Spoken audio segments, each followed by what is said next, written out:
Let's design the API for update student. Okay, so update is nothing but the create.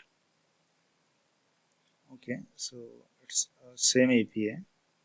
Update is nothing but a create, but it's a put request basically. It's not a get mapping, it's a put mapping. Okay, so I am changing the definition. Okay, so what happened? So whenever we are updating the student, at that time we need to pass the ID. So what is ID basically? ID is required while we are updating the student. So if we are not passing the ID at that time, it's going to save that student. Okay, so I am again changing the name of API. Okay, so this is the name of API and it is update. Okay, so just I'm going to rerun it once again. Saving it. This is Postman and this is the put request.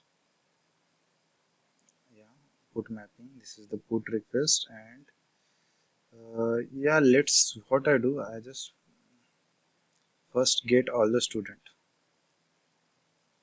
So it's easy to copy the any student. Okay, its post is not allowed. I need to change the method is get. Okay, so I'm picking up this Pratik student. I'm copying it and I want to update this number one student, uh, which is having the ID 1. So again, clearing the screen, clearing the log. Okay, so it is update. The method name is update,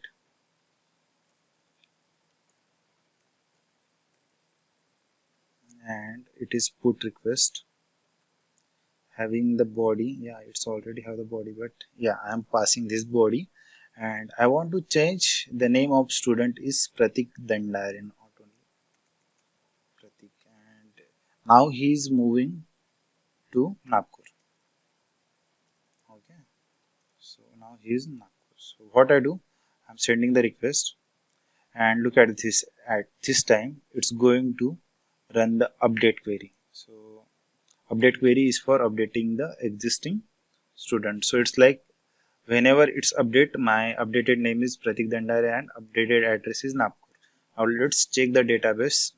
So this is my old name and old address. Now I'm hitting the query and look at this, it's updated with same ID. Okay, now